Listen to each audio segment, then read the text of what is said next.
Ragavan's getting a reprint in Multiverse Legends, which is like a masterpiece slot for March of the Machines, where we're going to get famous legends from across Magic, iconic ones, powerful ones, fan favourites, all reprinted, and they're going to be reprinted into the frames, the showcase frames from the respective planes. We might see some new frames for planes that haven't got showcases in the past. For example, we are getting a battle from Acadia, right, or invasion of Acadia, so we'll get some cards from Acadia with a new frame. The Ragavan one is controversial though for two reasons. Firstly, people are upset that perhaps it's going to crash the price of the expensive staple they just bought.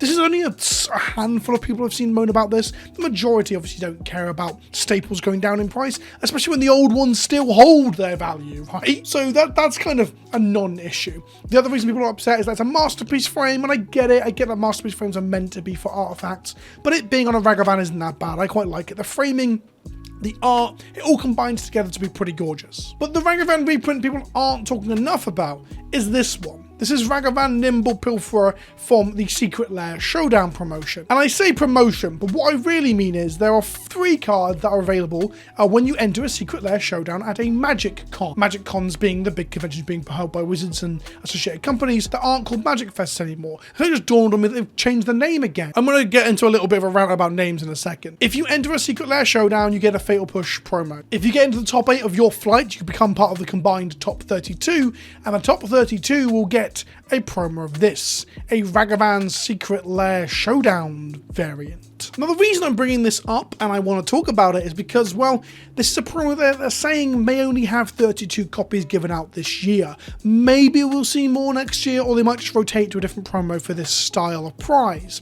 In essence, this is not a promotion, or a promo as I'm calling it, as it says in the bottom left hand corner of the card. It's a Secret Lair prize. Most excitingly, the top 32, the winner of that sort of like flight that they all feed into, that winner gets 1 copy of the Brainstorm from this prize list. The Brainstorm being one of 4 copies distributed this year. Now the Ragavan we've kind of got a price for now. Cardtrader.com has one for £3,700. I've seen someone who, with 3 friends, all managed to get one, combine a playset, and they're selling the playset for $20,000 as of yesterday on Twitter. I've seen people say they think it's going to be going for 10 soon, but I haven't seen any listed like that on eBay or similar. I'm always a little bit skeptical when it comes to these things. I remember someone arguing black is blue with me at one of the Axion events late last year, that the Double Masters etched foils would just rocket in price, and they've actually steadily come down and settled at around $100 when people were trying to sell them for $300 when they first got open. Actually, at time of recording, I'm not really sure if there's a foil or unfoil version of the Ragavan, come to think of it. I can't seem to see a non-foil version. Either way, I don't know where this is going to settle, but there's obviously a lot more hype around this than the etched foil variants, or not for etched foil, texture foil variants of Double Masters. I'm just using an example of a card that recently, when I was looking at the price, I laughed at, because people were telling me it would go to the fucking moon, and it didn't. What, is there a problem with these existing? No, not at all. I actually really like the idea that there are super expensive, super chase collectible cards out there, especially when they're given out as prizes at events for being good at Magic. I can get behind that wholeheartedly. I saw a few people being annoyed that a playset of these might cost you $20,000. But ultimately, who gives a shit if there are affordable versions? I guess that's where my sticking point is. Ragavan is still a $70 card with a reprint coming in the special slot of the next set. Maybe that will fall. These prices don't bother me in the slightest if there's affordable versions of them. Ragavan, I guess, is a good example of that not being the case, because $70 for one Magic card is a fucking absurd amount of money for a playable in-print rare, supposedly. And there's another point that people hammered home with me. They absolutely fucking hammered home. That Modern Horizons 2, there was enough of it out there. It's going to be printed to demand, perhaps, was something that people threw about. I can't remember now. But ultimately, Ragavan is still $70 fucking dollars. The Brainstorm, that there's only 1 of 4 being given out this year, with 1 winner. I'll put the video on screen now with no audio. That I only found after I'd sat down to record this. I didn't see this over the weekend. My Twitter feed is fucked, and I also tried to ignore MagicCon Philadelphia a little bit because I couldn't be there due to circumstances like, for example, my baby being on the way. So I didn't want to get severe FOMO. But now I'm looking into it after the fact, and I'm finding things that I want to talk about. But this Brainstorm, fuck, if there's 32 Ragavans with only 4 Brainstorms, and this is Brainstorm 2, I guess there's a weird situation where Ragavan is a mythic rare demanding $70, where Brainstorm's cheapest version is like $1, but Brainstorm is also famously a very expensive card to get in foils. A Mercadian Masks foil, because foils back then were pretty fucking rare, is €400, whilst a non-foil is $3. Yes, I am jumping between dollars and pounds, I'm just reading whatever I've fucking written down here. Meanwhile, the F&M promo, the Friday Night Magic promo, is around $75. $34 at the moment average. So foil brainstorms, they're the kind of thing that collectors do love. It's an iconic and powerful card that has a lot of play across the eternal formats like Legacy. Hell, it is a linchpin pillar of Legacy. So a one of, or I say a one of, a 4 in existence, one copy of that's going to be worth some fucking money.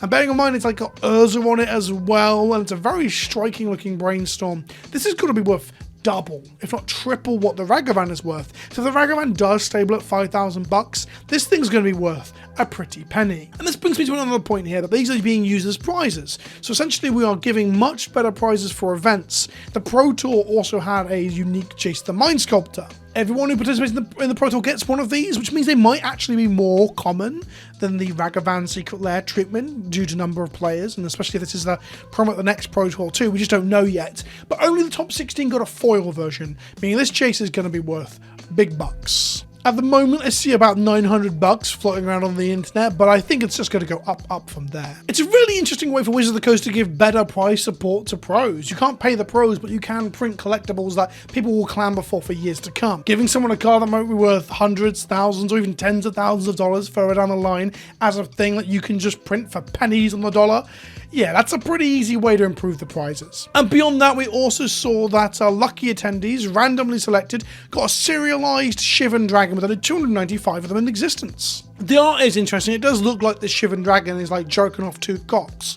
I do enjoy that, actually, the cock jerking Shivan Dragon. When taking into account the foil old border anniversary history promo thing is like $80, these are going to be quite expensive too. And ultimately, again, I don't have an issue with it. It's a fun thing. It's a cool, exciting lottery that you might get picked. It is very much a lottery ticket in a way for people who can afford to go to the conventions when others can't. I definitely understand that too. And I am saying this all from a position of privilege that I will be able to go to conventions in the future because I'm in a situation where I can. I can both afford to. It's part of the job. Hell, I get invited to these things sometimes. You know, I'm in a position where I can go and perhaps get lucky where others can't. But ultimately, it is an added bonus, an extra.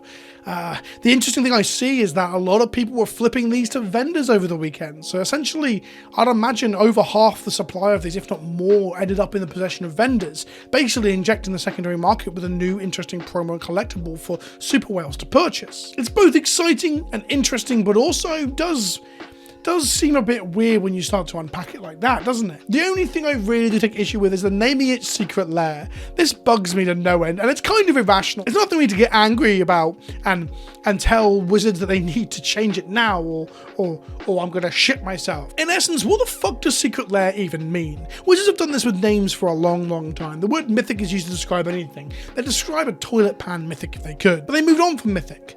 Things were Magic Fests for a while, now they're Magic Cons, just another change to names. Everything always changes. I can never keep up because I'm becoming an old man. But Secret Lairs were a direct-to-consumer collectible alternate art version of Magic cards. Then they were a box that was being sold for slightly less than the cost of Commander's Anthology. Now they're random spot prizes on the door, but they're also the prizes for competing in an interesting like Super Sunday Series style event. Basically, Secret Lair means anything and everything they fucking want. It just means alternate art style thing. And once I've got that in my head, fine. Everything's a Secret Lair. I'm surprised the fucking beanbags aren't Secret Lairs if we're honest. But it also makes Googling this shit really fucking hard as well. I was like, I'm gonna Google Shivan Dragon Secret Lair. Do you know what the predominant thing I got for that was? The Shivan Dragon from the Countdown Secret Lair. Another alternative looking product. Like, everything is a fucking Secret Lair now. Are they gonna start rebranding precons to Secret Lair because it sells? It really doesn't matter, and it only bothers me in a very, like, superficial way. But everything can't be a fucking Secret Lair. They have to differentiate from one thing from another.